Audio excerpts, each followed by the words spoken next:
నమస్తే, welcome to our channel. ఎట్టకేలకు rowdy sheeter Borugadda Anil లొంగిపోయాడు. వాస్తవానికి బోరుగడ్డ అనిల్ దొంగ సర్టిఫికెట్లు పెట్టి హైకోర్టును బురిడీ కొట్టించి పోలీస్ అధికారులని బురిడీ కొట్టించి మధ్యంతర బెయిల్ పొందినటువంటి విషయం మనందరికీ తెలిసిందే. కారణం ఏమంటే వాళ్ళ తల్లికి ఓపెన్ హార్ట్ సర్జరీ చెన్నైలో చేయించాలని చెప్పి రీజన్ పెట్టి తీసుకొని వాళ్ళ తల్లి దగ్గరికి చెన్నైకి వెళ్లకుండా హైదరాబాదులో ఫోన్లు స్విచ్ ఆఫ్ చేసేసి వేరే ఫోన్లతో వైఎస్ఆర్సీపీ నాయకులతో టచ్లో ఉండి ఏ విధంగానైనా బెయిల్ పొడిగించుకోవాలని చెప్పి విశ్వ ప్రయత్నాలు అయితే చేశాడు. ఆఖరికి జగన్మోహన్ రెడ్డి గారితో కూడా మాట్లాడినట్లు తెలుస్తూ ఉంది. వాళ్ళందరూ చేతులెత్తేసినారంట.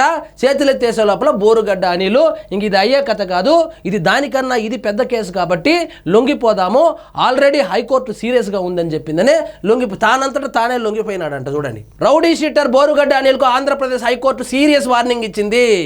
హైకోర్టునే బురిడి కొట్టించి హైకోర్టుకే దొంగ సర్టిఫికెట్లు పెట్టి బెయిల్ పొందితే ఇంకా వార్నింగ్ ఇవ్వకుండా ఇంకేమన్నా ఇస్తారా? అవసరమైతే చెన్నై నుంచి ఫ్లైట్లో రాజమండ్రి వచ్చి సెంట్రల్ జైల్లో లొంగిపోవాలని ఆదేశించింది. నిన్న ఒక పిటిషన్ వేసినారు. ఏంటంటే వాళ్ళ అమ్మను చూసుకోవాలా, ఇంకా కొన్ని రోజులు బెయిల్ పొడిగించండి అని చెప్పి ఒక పిటిషన్ వేస్తే మధ్యంతర బెయిల్ పొందిన ఇతను జల్సాలు చేసుకుంటూ వైఎస్ఆర్సీపీ నాయకులను కలుస్తూ సెల్ఫీ వీడియోలు తీసి యూట్యూబ్లో పెడతాడు. ఇంకా తగ్గలేదు. చెన్నై నుంచి ఫ్లైట్లో రాజమండ్రి వచ్చి లొంగిపోవాలని చెప్పినారంట. ఫ్లైట్లో వచ్చినాడో, పాక్కుంటా వచ్చినాడో, దేక్కుంటా వచ్చినాడో కానీ 12 గంటలు ఆలస్యంగా వచ్చి లొంగిపోయినాడంట. సో వైఎస్ఆర్సీపీ వాళ్ళు మొత్తము వాడుకున్నన్ని రోజులు వాడుకొని డబ్బులు ఇచ్చి కుక్క బిస్కెట్లు వేసి కుక్కలాగా మురిగించుకొని ఇప్పుడు 2 చేతులు ఎత్తేసి మాకు సంబంధం లేదని చేతులు ఎత్తేస్తే ఇంకా చేసేదేమీ లేక ఆల్రెడీ హైకోర్టు సీరియస్గా ఉంది కాబట్టి ఇంకా సుప్రీంకోర్టుకు పోవాలి. అయినా సుప్రీంకోర్టు కూడా ఏం చెప్తుంది, కోర్టునే మోసం చేసినావు, కోర్టునే దొంగ సర్టిఫికెట్లు పెట్టినోడు ఇట్లాంటి వాడికి ఖచ్చితంగా జైలు శిక్ష వేస్తారు, కానీ ఇతనికి బెయిల్ అయితే ఖచ్చితంగా రాదు, బాగా ఇరుక్కున్నాడు. కాబట్టి నేనేం చెప్తానంటే ఎవరో వచ్చి ఏదో చేస్తారని వైఎస్ఆర్సీపీ వాళ్ళు డబ్బులు ఇస్తా ఉన్నారని సోషల్ మీడియాలో వీడియోలు పెట్టడము, ట్వీట్లు వేయడము లేదా పోస్టులు పెట్టడము దయచేసి చేయకండి. చేస్తే ఒకరోజు మీకు కూడా బోరుగడ్డ అనిల్ పరిస్థితి ఏర్పడుతుంది. ఇప్పుడు బోరుగడ్డ అనిల్ని కాపాడడానికి ఎవరు ముందుకు రావడం లేదు. సో బోరుగడ్డ అనిల్ లొంగిపోయాడు. అది కూడా వైఎస్ఆర్సీపీ వాళ్ళ మాటలు విని, మేబీ సజ్జల రామకృష్ణారెడ్డి మాటలో లేకపోతే ఇతర నాయకుల మాటలు విని దొంగ సర్టిఫికెట్ పెట్టి ఇప్పుడు ఇంకా పీకల్లో కష్టాల్లోకి మునిగిపోయాడు. ఇతని చాప్టర్ క్లోజు, ఇప్పట్లో రాడు.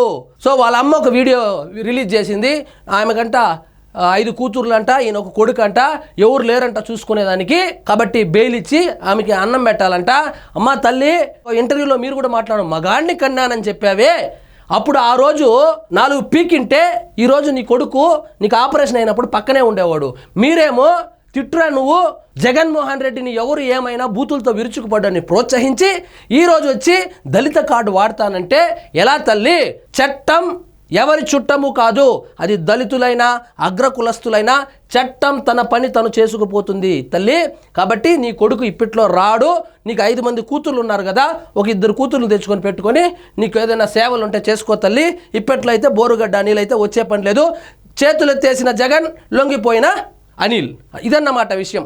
ఇదండి ఈరోజు మన టాపిక్. మీకు ఈ వీడియో నచ్చినట్లయితే లైక్ చేయండి, షేర్ చేయండి. ఛానల్ మాత్రం సబ్స్క్రైబ్ చేసుకోవడం మర్చిపోవద్దు.